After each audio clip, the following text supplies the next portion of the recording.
Bonjour à tous et bienvenue dans cette interview, cette nouvelle interview de 35%. Avant tout, avant même de commencer cette interview, je vais raconter une histoire à notre invité qui est Pierre Chapon, que je voulais absolument depuis que j'ai commencé dans le courtage. Tout simplement, à partir du moment où j'avais fait mes premières simules et que j'avais dit à mon réseau, les gars, je suis courtier, n'hésitez pas à faire appel à mes services pour qu'on bosse ensemble si vous avez un projet immobilier. Dans 90% des cas, quand ils m'appelaient pour que je leur fasse une simulation, ils venaient avec dans les mains une fucking simulation Préto et ça me foutait la haine. Je me disais, mais comment c'est possible ? Et il me dit, oui, mais c'est très simple, on les a trouvés sur Google assez facilement, et puis l'outil était très utile pour avoir une simulation. Et donc je trouvais ça incroyable. Et puis j'ai réfléchi et je me suis dit, qu'est-ce que je fais ? Est-ce que je continue à détester ou j'essaie de les rejoindre ? Je regarde sur le site et il n'y avait que des opportunités de salariés à l'époque de Préto. On en reparlera un peu plus après. À l'époque, j'étais chez Plurifinance, que je salue grandement.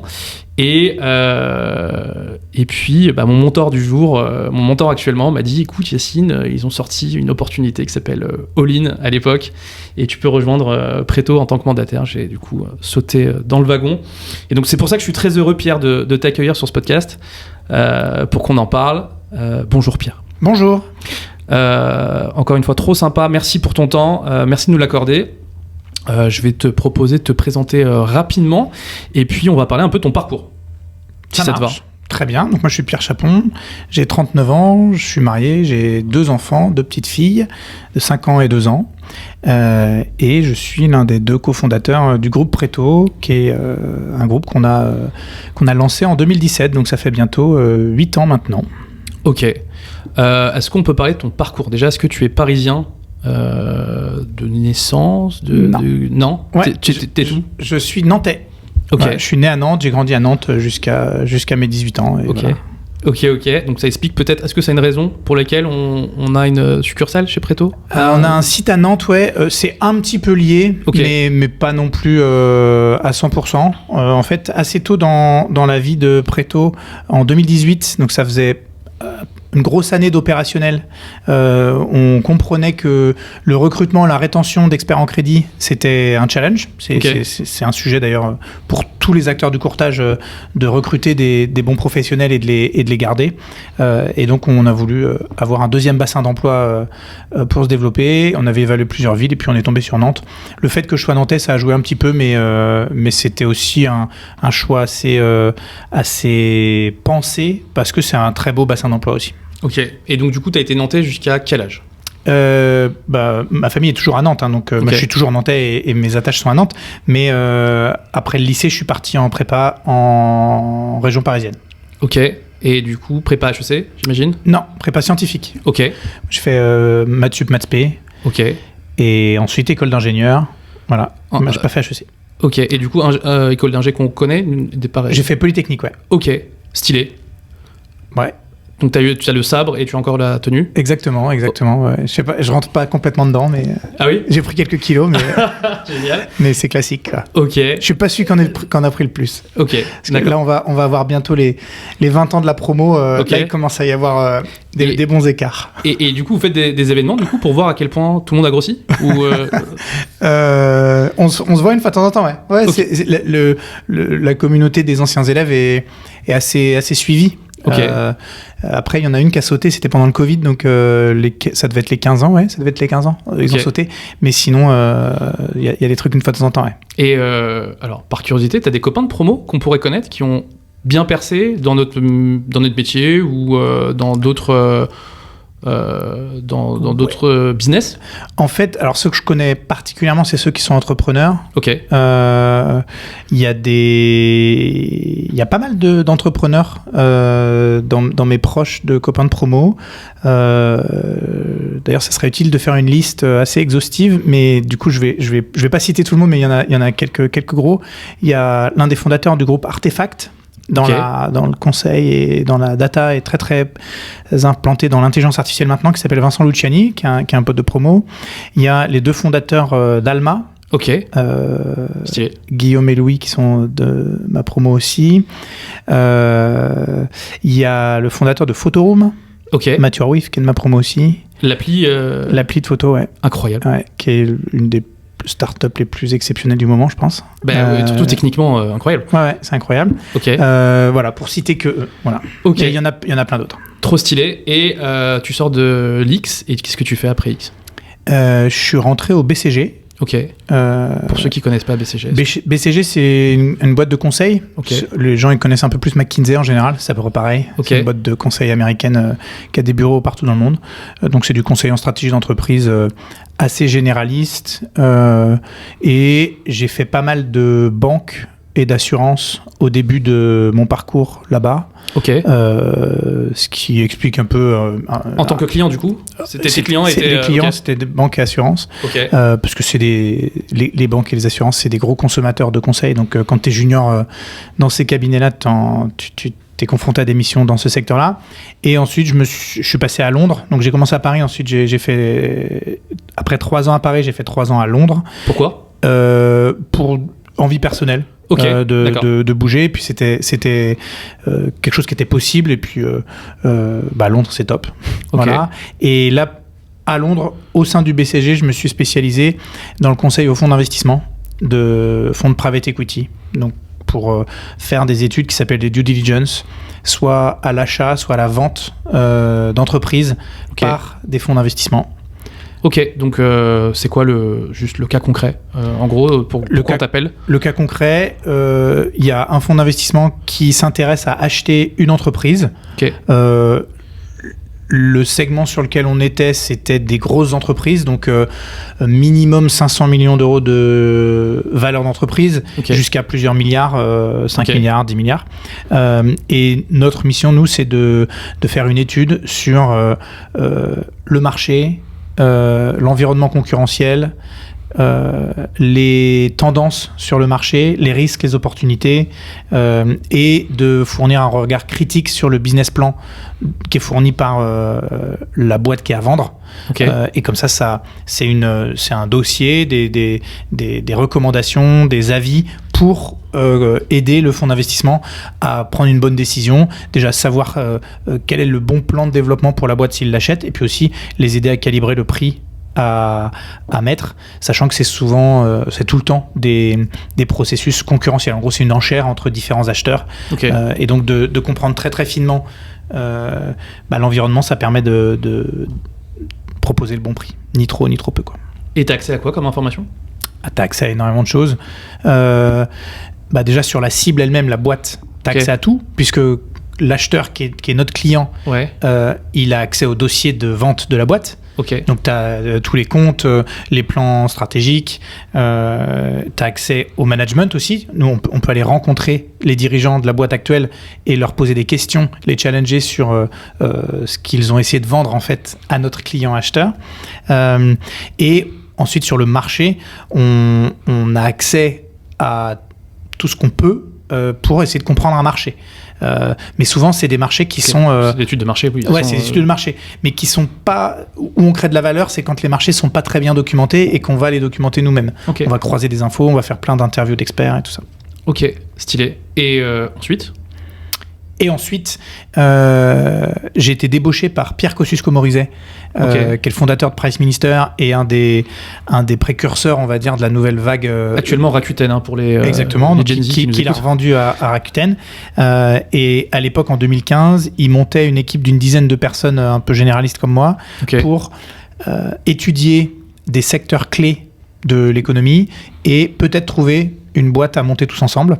Task Force. Exactement, c'est un peu ça. C'est dans cette équipe que j'ai rencontré mon associé actuel, Renaud Pestre, avec qui ensuite on a monté Preto. Il venait d'où, lui ? Lui, il venait aussi du BCG, mais il était à Paris quand moi j'étais à Londres, donc on ne se connaissait pas. Et donc, on fait ça pendant 1 an. Au final, au bout d'1 an, Pierre, il décide de fermer le truc parce que, en fait... la suite pour lui, c'était autre chose. Pierre Kosciusko-Morizet, ouais.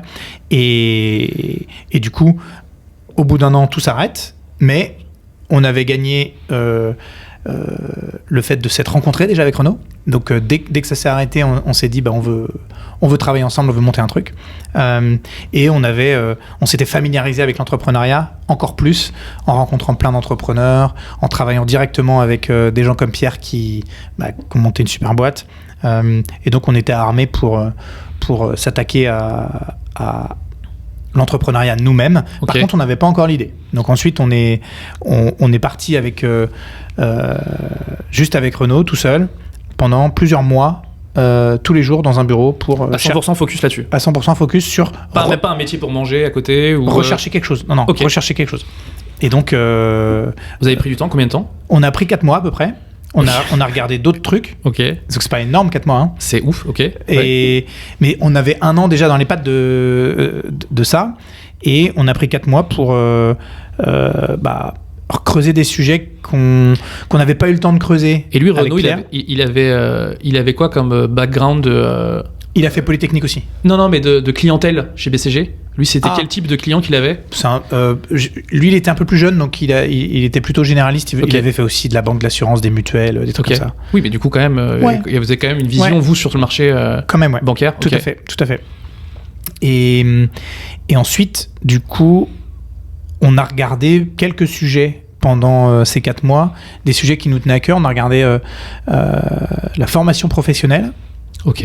Et on a aussi regardé en général le sujet des fintech.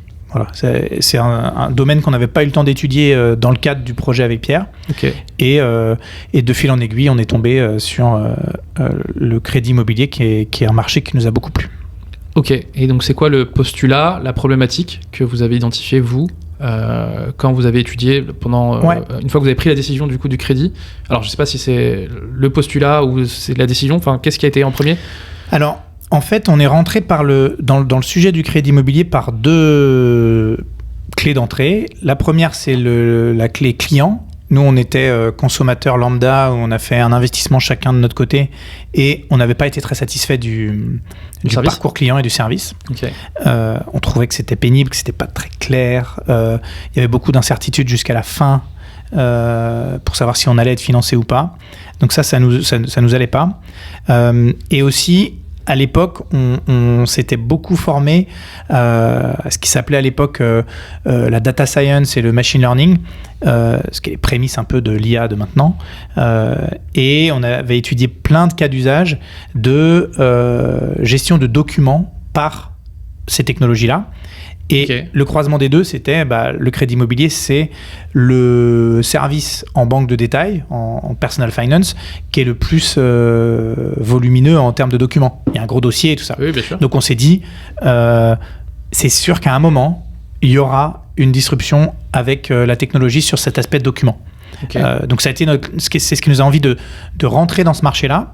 En plus, d'un point de vue client, on se disait, c'est un truc important, mais le service que nous on a découvert, il nous allait pas complètement. Ça nous a donné vraiment envie d'aller dessus. Okay. Et en fait, ensuite, il y a d'autres choses qui nous ont beaucoup plu dans ce marché-là, en l'étudiant un peu plus. Déjà, le fait que c'est un gros marché en France, un très gros marché. L'ordre de grandeur, c'est 1 million de transactions, plus de 200 milliards de production de crédit. On parle de crédit, hein. On parle pas du marché du courtage encore. Ouais, marché du crédit, exactement. Du crédit, okay. Du crédit, ouais. Donc c'est un gros marché. Voilà. Okay. Donc il y a de la valeur à créer. Il y a de la valeur. Et puis surtout, il y a plein de segments, il y a plein de manières de l'aborder. Quand tu es dans un gros marché, ça facilite plein de choses. Voilà. Okay. Et ensuite, 2 choses pour le coup sur le courtage qui nous intéressaient, c'est on a interrogé énormément de consommateurs dans notre entourage. On a peut-être fait entre 50 et 100 entretiens de consommateurs qui se sont frottés de près ou de loin au service d'un courtier. Et c'était globalement positif. Et ça nous a plu. Parce qu'à la fois, c'est assez subtil, mais à la fois, nous, on n'était pas complètement satisfaits du service que nous, on avait consommé. Mais quand on s'est rendu compte que, globalement, les consommateurs, ils apprécient, valorisent le travail des courtiers, c'est un point de départ qui est intéressant parce que ça veut dire que c'est un secteur qui a une bonne presse. Donc, rentrer dans un secteur qui a une bonne presse, c'est positif en fait. Ça veut dire que c'est un secteur qui peut se développer. Voilà. Donc ça nous a plu. Et d'ailleurs, quand on regardait les chiffres, le secteur du courtage, il se développait à l'époque. Donc c'était cohérent. Là, on est en quelle année ? Fin 2016. Ok. Donc c'était positif. Ça fait pas si longtemps que ça en fait. Ça fait pas si longtemps que ça. Et le dernier aspect qui nous a donné vraiment envie d'y aller, c'est qu'on est dans un grand marché, il y a des grands acteurs, mais en fait, ces acteurs, ils sont pas très grands en part de marché. Okay. Et donc, il y a plein de choses qui sont faisables en termes de gain de part de marché. Tous les courtiers versus le marché, c'était quoi à l'époque ? C'est pas tellement différent de maintenant, c'était 25-30%. Ok. Voilà. Mais surtout, les grands courtiers connus, okay. Meilleur Taux, CAFPI, ils pesaient 3-4% du marché du crédit en général, pas plus de 10% chacun du marché du courtage. Ok. Voilà. Et donc, c'est un marché qui est fragmenté, qui l'est toujours d'ailleurs. Okay. Et ça nous a donné envie d'y aller parce que rentrer dans un marché qui est gros avec les leaders qui ont une part de marché qui n'est pas si grosse que ça veut dire qu'en fait, il y a plein de choses à faire. Ça veut dire que la maturité du secteur, elle est intermédiaire et donc que c'est possible de faire bouger les lignes. Et il y a aussi un autre point qui nous avait vraiment un peu excité là-dessus, c'est que notre marché, il a un défaut, entre guillemets, c'est que c'est beaucoup de one-shot. Un crédit, c'est one-shot, il n'y a pas de récurrent. Enfin, il y en a un peu sur certains métiers comme l'assurance, mais globalement, il n'y en a pas beaucoup. Mais ça veut dire aussi que les parts de marché, elles bougent vite. Tu fais une bonne année comparé à ton concurrent, tu peux faire vraiment bouger les lignes en termes de parts de marché. Ça, c'est marrant aussi. Et d'ailleurs, maintenant, on est en train de les faire bouger pas mal. Ok, et ouais, effectivement, du coup, la part de marché, elle est remise en question presque tous les ans, en fait. Bah oui. Ok.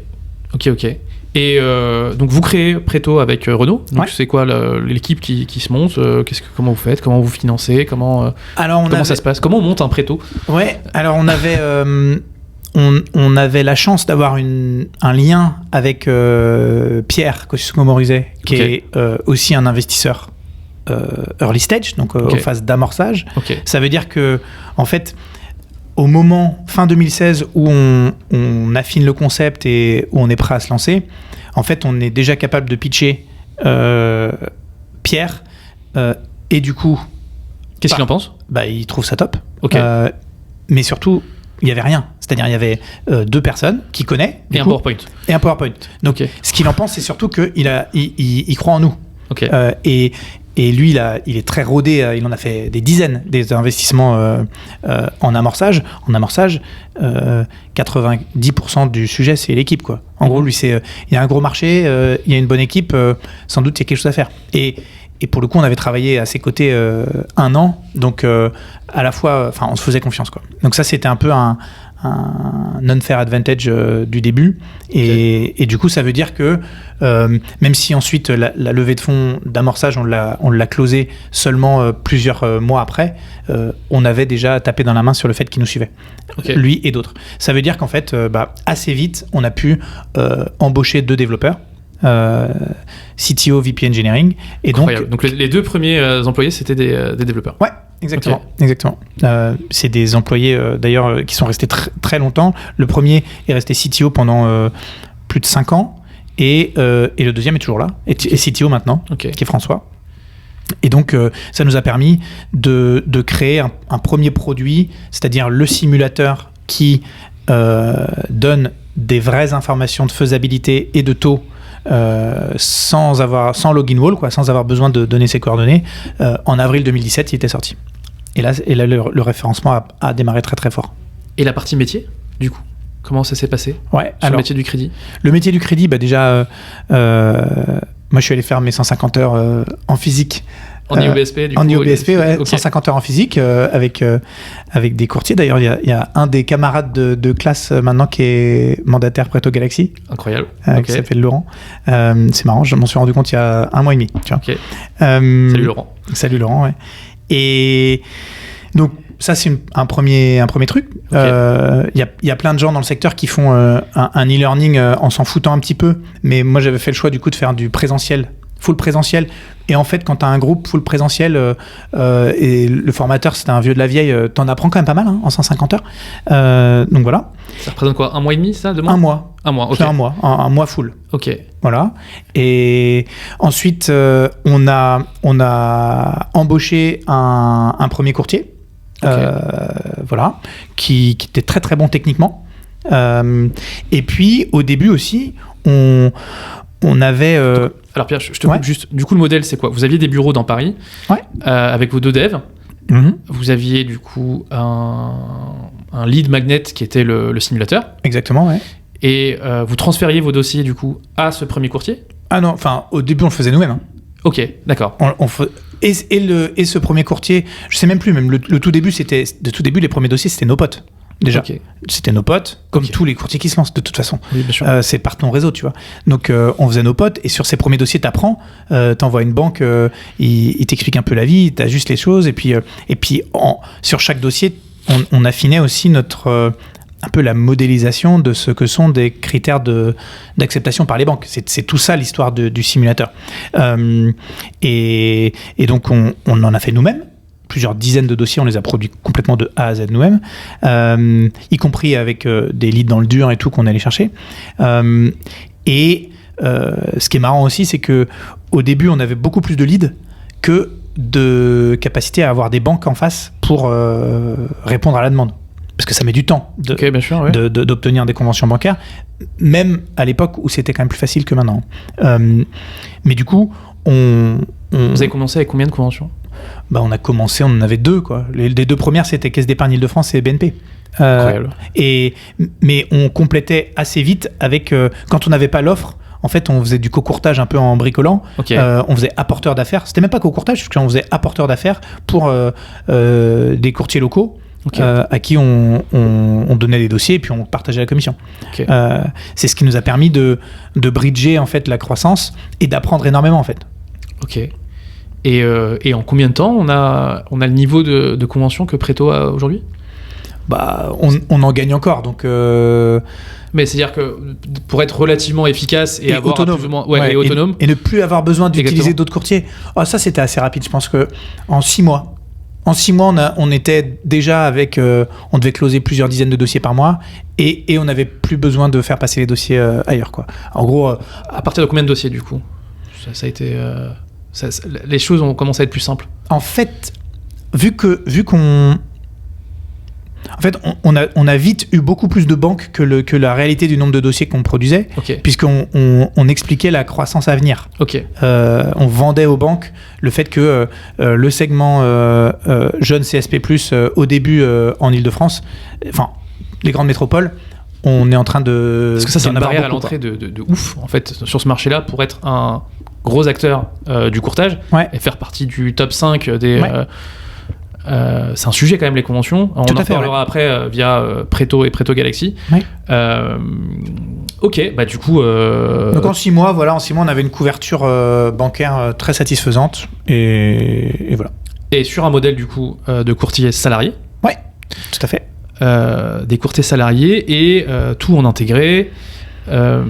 Et je vois que le temps file, mais à quel moment vous identifiez, alors on le dira une fois et on le redira plus, l'opportunité all-in qui est devenue Préto Galaxy. Est-ce que ça c'était dès le début, vous l'aviez identifié, parce que tu parlais d'un marché qui était très fragmenté et que y a vraiment 2 axes qui se présentent à nous, soit le modèle salarié, soit le modèle mandataire. De moins en moins le modèle courtier, même s'il existe encore et qu'il est très très fort. J'en parlais avec Olivier Landrevi. Je pense que tu as vu l'interview.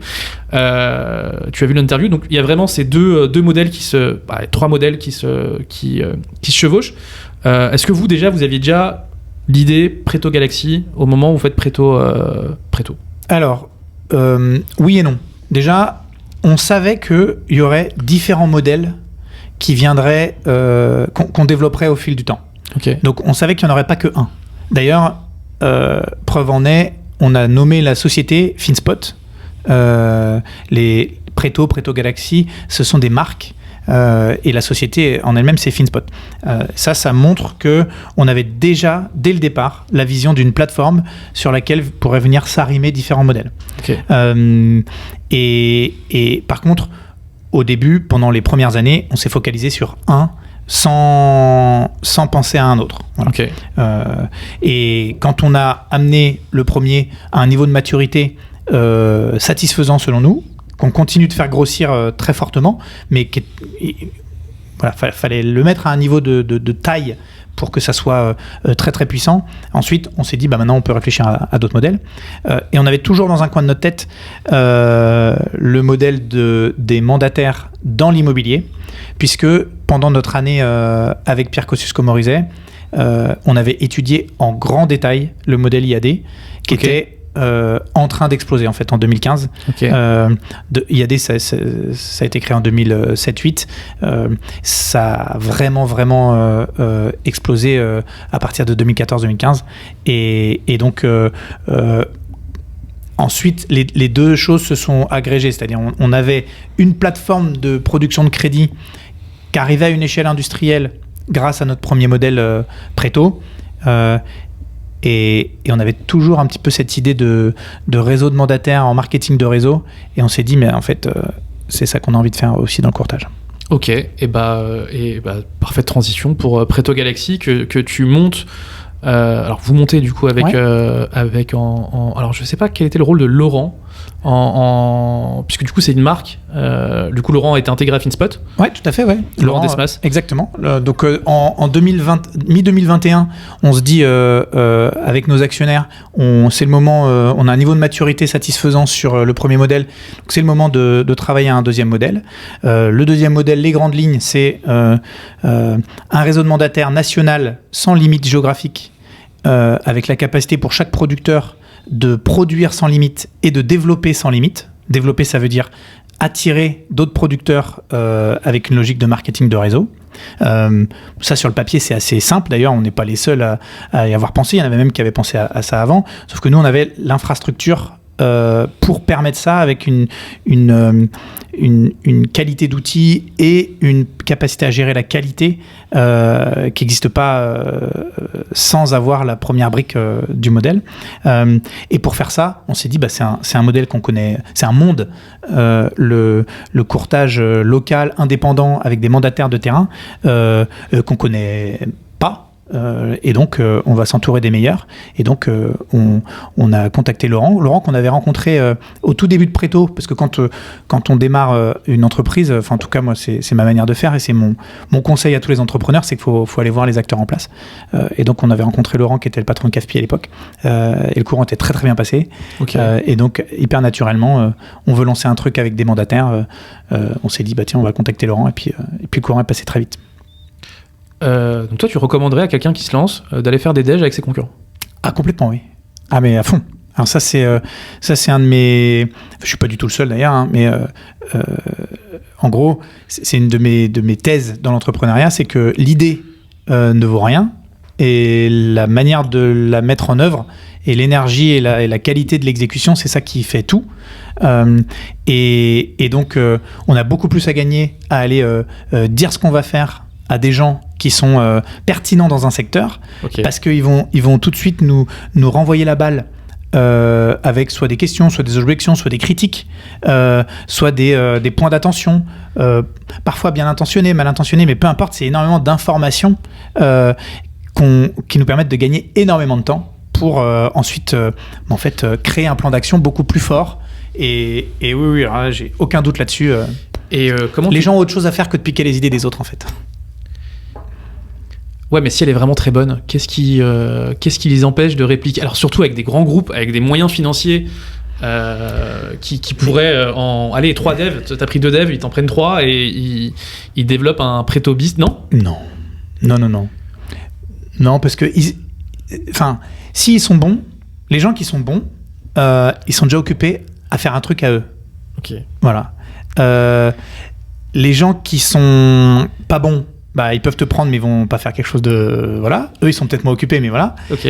Donc, il faudrait tomber sur quelqu'un qui est très bon et qui a exactement le contexte, exactement au même moment, qui veut monter un truc lui-même. C'est pas le cas des dirigeants, des acteurs en place. Voilà. Okay. Donc, non. Et voilà, c'est pas du 100%, mais il y a beaucoup plus à gagner à faire ça qu'à garder pour soi, surtout quand tu arrives dans un secteur, tu connais rien. Donc, faut partager, machin. Et de Préto mature à la création de Préto Galaxy, c'est combien de personnes que tu mets sur le sujet pour monter un réseau de mandataires, de courtage? C'est une équipe d'une petite dizaine de personnes. Ok. C'est quand même pas mal. Ouais, c'est quand même pas mal. Donc, ouais, voilà. Mais on à l'échelle de l'ensemble, c'était assez petit quand même. Okay. Et on a vraiment fait le choix de l'agilité pour aller concevoir le dispositif au plus proche des attentes des mandataires. On a vraiment organisé la chose en étant conscient que on avait déjà 5 ou 6 ans d'existence sur le premier modèle. On était déjà avec une forme de maturité.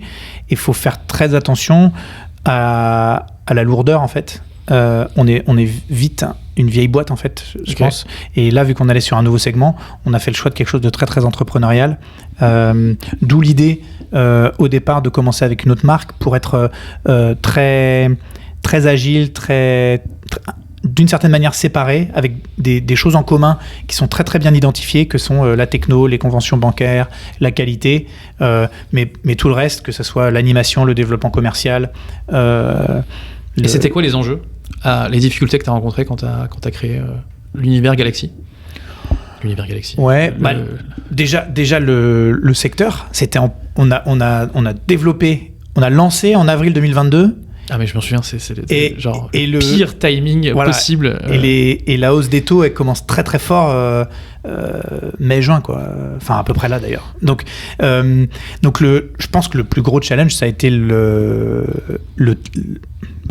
fait que c'était concomitant à une des pires crises du secteur depuis 30 ans, quoi. Oui, alors pour info, du coup, il y a eu une hausse des taux, pour ceux qui ne s'en souviennent pas, et un blocage réglementaire qui était lié au taux d'usure qui nous a mis un peu dedans. D'ailleurs, j'avais l'impression que Préto était un peu, je dirais pas hors sol, mais j'ai l'impression que de mes souvenirs sur LinkedIn, tu avais identifié un peu plus tard le problème du taux d'usure. J'ai l'impression que vous n'avez pas été touché. Est-ce que c'est parce que vous avez une cible jeune, peut-être ?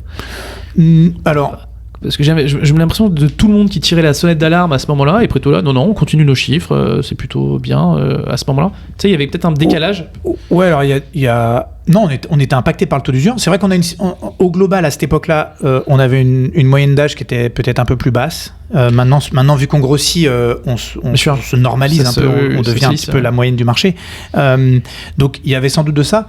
Il y a aussi une stratégie de communication qui est de ne pas être dans l'immédiateté et de prendre le temps un petit peu de voir comment les choses évoluent un petit peu avant de prendre des positions. Mais oui, on n'était pas ni les plus rapides, ni les plus virulents, même si c'est un sujet qu'on a poussé quand même. Et Préto, alors on a le droit de parler de Préto Nova, parce que c'est quelque chose. Préto Nova versus Préto Galaxy. Donc Préto Nova, le système intégré Préto que vous connaissez, et Préto Galaxy ex All-in, qui est le réseau de mandataires.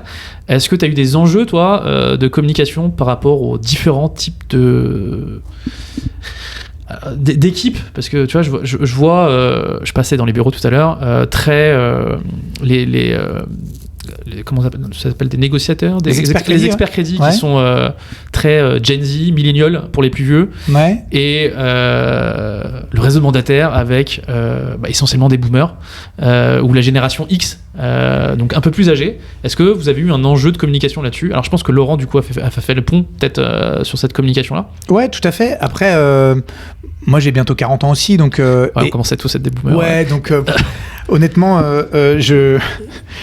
j'ai peut-être autant de décalage avec les plus jeunes qu'avec les plus vieux, hein, tu vois. Okay. Donc non, ça n'a jamais été un problème, vraiment. Okay. Ça n'a jamais été un problème. Alors après, d'ailleurs... alors j'ai même pas fait des stats, mais je sais pas si c'est si vrai que ça, ce que tu dis sur la moyenne d'âge ou la distribution des âges dans le monde des mandataires, dans le courtage. Hein. Alors je pense que ça change, mais... Ouais, c'est pas... Je sais pas, il y a un gros bloc. Moi, tu me dis expert crédit, Préto, je vois un petit jeune du 10e arrondissement, plutôt fringué, bobo, sympa, mignon, et tu me dis un courtier Carpi. Tu vois, je vois le mec à l'ancienne. Les deux sont assez forts sur différents domaines, mais ça peut être un enjeu. Et alors, du coup, en y réfléchissant, je me dis qu'il y en a un qui est ton salarié et l'autre qui est un client, du coup. Les mandataires, est-ce qu'on est considéré comme tes clients? Clients, je pense plutôt de partenaires. Partenaires, ouais. Ouais, partenaires très très fort. Partenariat très fort, puisqu'il y a de l'exclusivité et tout ça. Donc, mais partenaires, je dirais. Mais je pense que ça va c'est en train d'être dépassé, hein, Certainement, mais je pense que c'est le but. Déjà, nous, on n'a pas que le 10e arrondissement au niveau des salariés. Il y a un site à Nantes, un site à Paris, et on a une quinzaine de producteurs salariés en télétravail complet. Et là, c'est des profils pour le coup un peu plus âgés en moyenne, expérimentés dans le crédit, dans le courtage, et il y a aussi pas mal de jeunes chez Preto Galaxy. Hein. Donc, Et alors du coup, Preto Galaxy, est-ce qu'on peut parler du modèle ? Est-ce que tu peux me... Ouais, bien sûr. Du coup, parlons-en pour ceux qui nous écoutent et qui ne sont pas encore chez Preto Galaxy. Ouais, carrément. Donc, comme je l'ai dit tout à l'heure, le modèle, c'est permettre à tout producteur en courtage en crédit d'accéder à deux choses. La possibilité de servir des clients au niveau national. Donc, pas de limite de zone d'un point de vue déjà démarchage, donc pas de logique de zone de chalandise ou quoi que ce soit, et une possibilité d'accéder aux offres bancaires via notre plateforme, qui sont documentées avec les taux qui sont enrichis par le fait qu'il y ait des centaines de producteurs partout en France qui produisent des dossiers, et du coup il y a une pertinence dans la plateforme pour accéder aux offres des banques, une centaine de partenaires bancaires, donc une production sans limite de zone, la possibilité de développer son organisation, donc avec une logique de marketing de réseau inspirée des réseaux de mandataires immobiliers, donc clairement on gagne sur le chiffre de sa filleule. Exactement, on gagne sur le chiffre de ses filleuls, tout à fait. Oui, tout à fait, c'est 6, 5, 4, 3, 2, 0, 5. Donc, je vais faire juste les deux premiers niveaux pour comprendre la logique. J'ai un filleul qui produit 100 000 euros de chiffre d'affaires sur un an, ça va me rapporter, moi, 6 000 euros. Et si ce filleul a fait rentrer un autre filleul qui a également fait 100 000 euros, également fait 100 000 euros, ça sera 5 000 euros pour moi, donc ça fera 11 000 euros annuels en ayant fait rentrer juste deux bons producteurs à 100 000 euros en rang N-1 et N-2. Voilà, ça donne une illustration du potentiel, et ce potentiel, il est très très fort. On a maintenant dans le réseau Preto Galaxy, pour les gens qui ont commencé à développer il y a maintenant plus de 2 ans, des gens qui ont plus de 100 000 euros de récurrence juste par le marketing de réseau. Donc c'est très très puissant. Pour ceux qui veulent le faire. Pour ceux qui veulent le faire, exactement. Il y a un autre modèle aussi, je crois, de sponsoring qui peut être aussi pertinent pour ceux qui veulent attirer du monde vers eux, mais qui n'ont pas envie de... Exactement. Le modèle avec 6% ça c'est quand on accompagne les gens dans ce qu'on appelle le mentoring. Donc c'est j'ai fait venir la personne et je la suis dans sa production et je suis un appui pour son développement. Et si on veut juste attirer des gens, mais ensuite confier le mentoring et l'accompagnement à quelqu'un d'autre, c'est aussi possible. Et là, on n'a que 1%. Ce que ça permet aussi comme modèle, c'est qu'en fait, nous, on laisse une grande liberté sur la manière d'opérer le métier aux mandataires. Il y a des gens qui vont décider d'avoir des agences, et donc ils vont se louer une agence ou acheter une agence et se créer un patrimoine immobilier parce que c'est un modèle qui est efficace pour leur cible de clients, pour leur fonctionnement quotidien à eux, leurs préférences. Mais il y a certains producteurs qui soit travaillent de chez eux, soit travaillent dans un coworking, comme ça c'est hyper flexible, soit travaille depuis un bureau dans l'agence immobilière du coin parce que c'est un apporteur clé. Et ça, ce que ça permet du coup, c'est un gain énorme en flexibilité. Il n'y a pas de coût fixe forcé par notre modèle. Chacun fait ce qu'il veut. Et quand on a des périodes avec des hauts et des bas, c'est très très apprécié. C'est vrai aussi, là j'ai parlé de l'aspect un peu bureau ou pas, agence ou pas. C'est vrai aussi sur le support. Puisque dans le modèle Preto Galaxy, on a l'outil plus le traitement des documents plus derrière la partie administrative de suivi des dossiers et de facturation. Et ça, c'est un gros banger, les amis. Je vous en parlerai juste après. C'est assez ouf. Après, en gros, quand l'acte commercial est fait, ensuite faire atterrir le dossier en lien avec le notaire, la facturation, les encaissements et tout ça, on a un service qui s'appelle le service BOSS, Back Office Suivi, qui est mutualisé, qui est très très efficace. Et comme ça, on a des producteurs crédits qui gagnent énormément de temps sans avoir à supporter une charge fixe d'un assistant, chose qui existe dans des agences. Et souvent, les agences sont pas à l'échelle pour conserver ce genre de service en local, et ça marche très très bien, ce qui fait qu'on a des niveaux de productivité et de sérénité aussi du producteur qui voyage un peu léger sans renier du coup la qualité et l'intensité de son développement. Je vais vous traduire ce que vient de dire Pierre avec mes mots. Concrètement, alors déjà, big up à Claire, Caroline et Paul. Je sais pas si j'ai oublié quelqu'un. Et Valérie, que je connais pas, je l'ai pas encore eu, Valérie. Une fois que vous montez votre dossier, les amis, que vous avez un accord et que le rendez-vous avec la banque est organisé, les 4 personnes qu'on vient de vous citer reprennent la main.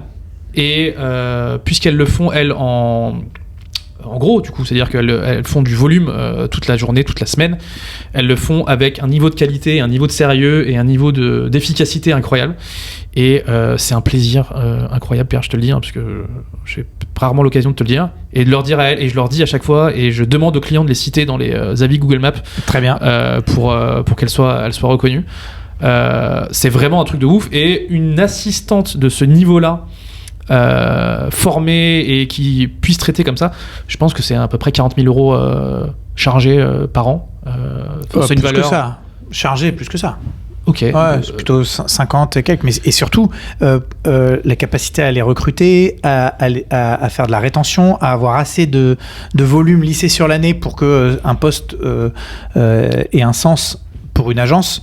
C'est pour ça que juste pour ça, ça mérite le loyer. Du coup, on peut en parler aussi. Il y a un loyer à payer, un abonnement à 290 euros. Ouais. À 290 euros hors taxe. Il est complètement déjà justifié par ce service-là qui est le BOSS. Qu'est-ce que je vois d'autre ? Moi, je vois l'outil qui est incroyable quand on monte les dossiers en 10-15 minutes. Je pense que ça a été tout l'enjeu de Preto quand t'as monté ton dev. Ouais. Mais en gros, on tourne la tête à droite, on a un tableau avec toutes les propositions des banques potentielles, avec peut-être les drapeaux rouges sur ces propals-là. L'espace client pour que le client constitue son dossier en self-service évidemment, de manière quand même très efficace. Exactement. Et du coup, Preto Galaxy aujourd'hui, si quelqu'un nous écoute et veut rejoindre Preto Galaxy, ça se passe comment là aujourd'hui pour lui ? Alors tout bientôt, on va sortir une carte avec la visibilité de tous les mandataires qui sont déjà dans le réseau. Okay. Donc ça va sortir dans les prochaines semaines. Donc là, tout un chacun qui s'intéresse peut regarder dans sa région un mandataire et prendre contact avec lui, qui sera ravi de lui proposer une opportunité d'intégrer via lui en fait, puisque vraiment la philosophie c'est le côté parrainage un petit peu. Et sinon le site Preto Galaxy sort bientôt. Là c'est encore le site all-in pendant encore quelques jours, et il y a une demande facile à faire sur c'est quoi l'offre du coup s'ils viennent de la part de 35% là aujourd'hui, est-ce qu'ils peuvent bénéficier d'un truc ? Est-ce que non, il y a une offre du moment ? Il y a rien de particulier. Est-ce qu'il y aura une offre peut-être au courant de l'année qu'on pourra peut-être communiquer dessus ? Non, je pense pas. Non. Ok. J'ai pas préparé du tout, Pierre. Je l'ai pas briefé là-dessus. C'est pour ça qu'il vous dit. Mais comme je vous l'ai dit, on fait pas de promo. L'ensemble des services qui sont proposés vraiment valent le coup, et aussi il faut en parler aussi, les conventions, c'est aussi quand même quelque chose d'assez important dans notre métier, qui nous permet de produire et de faire du volume. Tout à fait. Aujourd'hui un courtier qui n'a pas la possibilité d'envoyer ses dossiers. Alors j'entends quelqu'un à mon oreille qui va me dire non, c'est pas vrai. C'est assez compliqué et c'est assez confortable aussi d'avoir un peu ces conventions. Ouais, ça tu fais bien de le souligner. Ça c'est un point stratégique auquel on tient, c'est que on valorise une relation avec les banques qui est organisée, qui est pilotée, qui est transparente et qui est rémunérée. Okay. Et le commissionnement bancaire fait vraiment la différence dans un marché qui maintenant s'est normalisé. Les banques de plus en plus renforcent le lien avec les courtiers par le commissionnement et c'est en gros un tiers du revenu des courtiers dans le groupe Préto qui est lié aux conventions bancaires, donc c'est très très important. Dernier point, on va pas te prendre plus de temps que ça. Alors même si c'est un gros sujet, l'IA. Ouais. Il y a un truc de ouf encore chez Préto Galaxy qui pour moi a révolutionné mes estimations, mes simulations.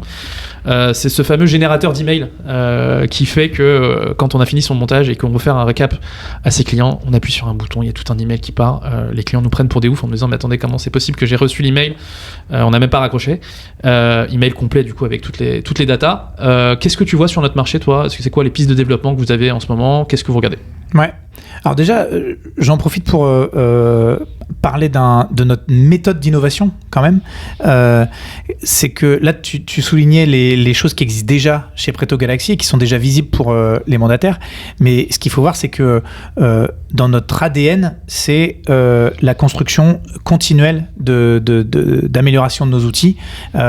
Et avec la force du groupe, avec nos deux modèles, en fait, on a, même si on est dans un marché où les marges ne sont pas non plus délirantes, on a la capacité d'avoir un budget de techno qui est très significatif. Ce qui fait que ce qu'on a construit pendant 2 ans là, pour Préto Galaxy, ça continue. Tous les trimestres, on a des équipes qui continuent d'améliorer, et notamment dans la direction de l'IA. Okay.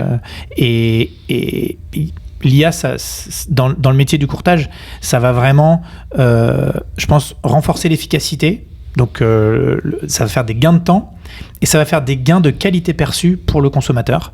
L'exemple que tu donnais d'un mail récap qui est pro, structuré, qui reprend les bonnes infos, qui ne se trompe pas sur des montants qui ont été captés dans la découverte, ça, c'est quelque chose pour le faire très bien. Ça prend beaucoup de temps. Donc, la conséquence, c'est qu'il y a plein de professionnels qui ne le font pas très bien, alors que pour le client exigeant CSP+, pressé, qui dans son métier est habitué à recevoir des mails récap de son avocat, de son chef de projet, machin, en fait, ça devient la norme en fait, quand on veut opérer un certain niveau de qualité. Donc la qualité, elle va augmenter parce que c'est plus facile de faire ces choses-là. Je prends un autre exemple. Et en rapidité, Pierre. Hein, parce et en rapidité, bien moi, sûr. Je prenais toujours 10 minutes après mes calls pour du coup faire ce petit point, faire mes copier-coller, aller sur les mails. Voilà, j'ai transformé ces 10 minutes en un appui sur un bouton. Ouais. Du coup, j'ai multiplié le nombre de rendez-vous par 2 dans mon après-midi, quoi. Exactement. La gestion des documents aussi, oui. Ça va beaucoup progresser. Parce que, et pour le coup, c'est lié à ce que je disais au tout début. On est rentré sur ce marché-là en se disant il va y avoir une révolution dans l'exploitation des documents par la technologie. En fait, c'est que maintenant que ça vient. Okay. On a fait assez peu de chemin sur ce sujet des documents par la technologie sur les premières années parce que les technologies n'étaient pas matures. On a été en veille pendant 7-8 ans là et c'est seulement avec les nouveaux modèles, nouvelle génération d'IA qu'il y a quelque chose à faire. Et donc là, on y va à fond. Donc, rapprocher le déclaratif client de ce qui est écrit dans contrat de travail, bulletin de salaire, avis d'imposition, tout ça. Ça, maintenant, ça va être, on va gagner en efficacité, on va réduire les coûts, puisque ça fait des coûts de back-office en moins, et en précision et en rapidité. Parce que ce que le consommateur va vraiment kiffer, en fait, c'est un côté un peu waouh, c'est tu uploads tes documents, ça mouline un petit peu, boum, elle est validée. Comme quand tu as des ID check, tu vois. Okay. Quand tu mets ta carte d'identité, puis je sais pas, quand tu loues une voiture ou des choses comme ça, ou ton permis de conduire, okay. Quand c'est validé tout de suite, okay. tu te dis, tac, c'est bon, je vais pas partir, quoi. Je suis déjà pris en charge, voilà. Alors que donc le côté validation instantanée d'un certain nombre de documents qui peuvent être fournis par le client, ça va augmenter la qualité perçue et l'engagement du client. Et ça, c'est que par l'IA que c'est possible. Donc du coup, tu es en train de me dire que maintenant, les clients vont pouvoir uploader leurs documents. Et du coup, on va se simplifier le travail aussi d'analyse. Complètement. Ok. Ça met du temps. Pour arriver à ce niveau-là pour tous les types de documents, on en a peut-être pour encore une petite année. Tu vois, c'est demain. C'est demain. Mais c'est justement parce que c'est pas non plus un claquement de doigts que ça crée de la valeur. Parce que faut le faire de manière cohérente aussi avec les besoins de notre métier. C'est pour ça que c'est pas des solutions clés en main fournies par des éditeurs de logiciels qui vont faire le taf. C'est comment on incorpore les modèles d'IA au cœur de nos technologies, et c'est ça qui fait que c'est fluide derrière avec les vrais besoins des producteurs.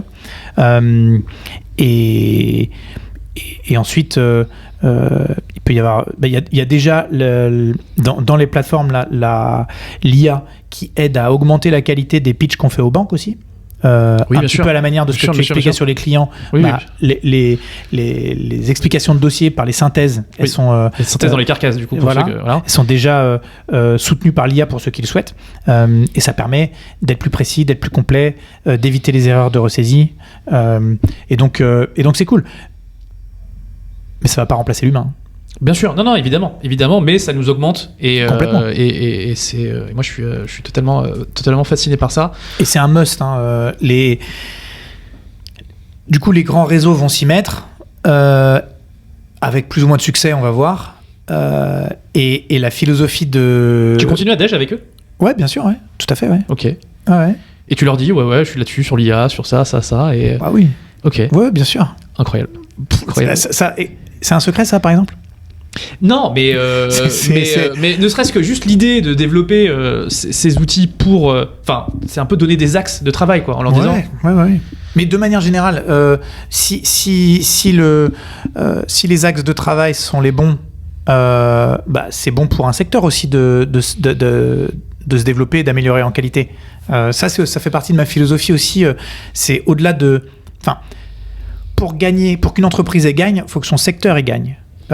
Donc si on se dit que l'IA va améliorer le ressenti du client, ça veut dire que si l'IA se développe dans le courtage en général, ça veut dire que les clients ils auront de plus en plus confiance, ils vont de plus en plus kiffer le service de courtage en général. Et donc valoriser un secteur, ça fait partie de notre rôle et c'est notre intérêt aussi, puisque derrière on va prendre une part de ce gâteau-là, et c'est mieux que ça se développe plutôt que ça se développe pas. Non, mais c'est une vision de l'entrepreneuriat que tu as qui est très très bien, mais j'ai en tête le fait, surtout la peur de me faire avoir en fait, et de me dire je passe à côté de quelque chose, j'en parle à quelqu'un, lui il creuse et il le fait mieux que moi et ça me ferait mal au ventre en fait de le voir. Ouais, je comprends, mais s'il le fait bien, il suffira que je m'inspire de comment il le fait bien. Même s'il a pris la direction d'un concept que peut-être j'ai intuité, il le fait un peu mieux sur un aspect, à un moment je vais le voir et c'est bon pour le secteur puisque je vais aussi m'en inspirer, tu vois, c'est dans les deux sens. Et c'est vrai que c'est singulier singulier, non, je pense pas que ce soit singulier, mais c'est pas partagé par tout le monde. J'ai écouté d'ailleurs ton dernier épisode avec Olivier, et Olivier il dit même pas je sais pas le prix que ça coûte ou quoi que ce soit pour son service. Ça veut dire que on sait même pas trop, tu vois, ça va jusqu'à ne pas assez mettre en valeur, je trouve, le fait de pas dire. Ok. Ce que je veux dire. Ok. Moi, je voyais ça plus pour. Ça surprenant. Je me garde une avance sur les éventuels competitors là-dessus, sur le pricing. Ok. Et toi, du coup, oui, c'est vrai que tu m'as dit c'est 290 € le pack. Il suffit d'appeler et tu vois. Ok, on va vous mettre un lien les amis pour prendre rendez-vous avec quelqu'un de l'équipe de Preto Galaxy qui vous expliquera ça. N'hésitez pas à dire que vous venez de la part de 35%, c'est important. Et pour finir, Pierre, t'as une tête bien faite, t'as une philosophie que j'aime bien. Est-ce que t'aurais un ouvrage, un livre, quelque chose un contenu multimédia que tu pourrais recommander, qui toi t'a inspiré et vraiment t'as aidé à tracer ta voie depuis Lix, BCG et Preto? Ah, c'est intéressant. J'en lis quelques-uns des trucs. Mais est-ce qu'il y en a un? Si tu devais en recommander qu'un. Business ou dev perso ou même un roman littéraire qui t'a vraiment touché. Qu'on se mette un peu dans la tête de Pierre Chapon quand il réfléchit. Ouais.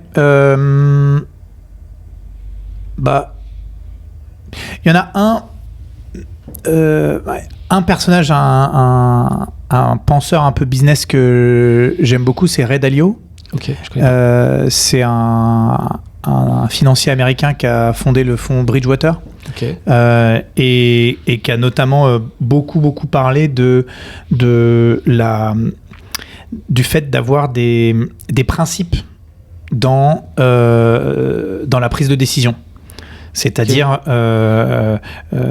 et bon, il a écrit plein de choses et je réduis à ça là parce que c'est le truc qui moi m'a marqué et que je considère qui est très important, c'est à chaque prise de décision qu'on est amené à faire, pour lui c'est très important d'expliquer le pourquoi on prend cette décision-là.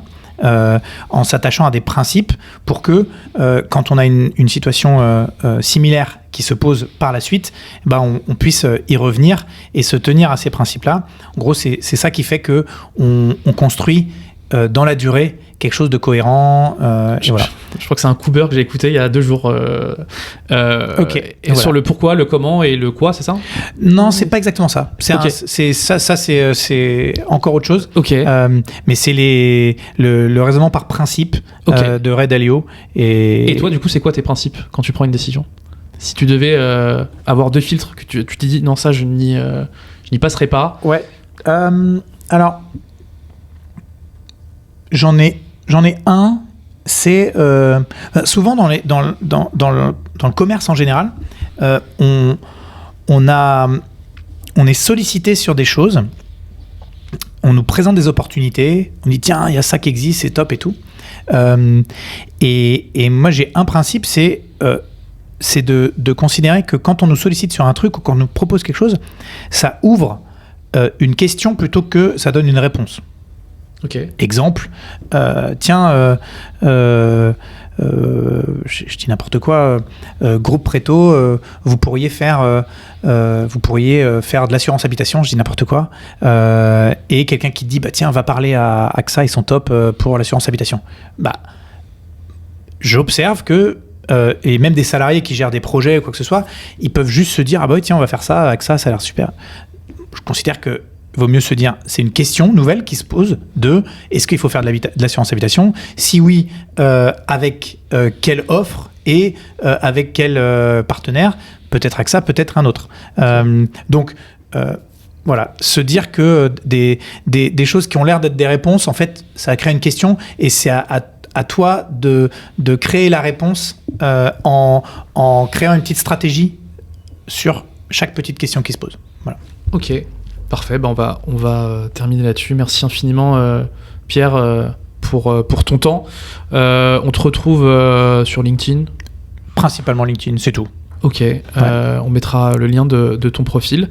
Je te remercie encore et je te dis peut-être un prochain épisode où on reparlera peut-être s'il y a d'autres actus, s'il y a avec plaisir. Une autre branche de Préto qui se crée à ce moment-là, on discutera avec grand plaisir. Et puis j'ai croisé Renaud tout à l'heure. Renaud, tu es évidemment invité au micro de ce podcast pour qu'on ait ta version des faits pour avancer. Merci à toi Pierre. Merci beaucoup. Salut.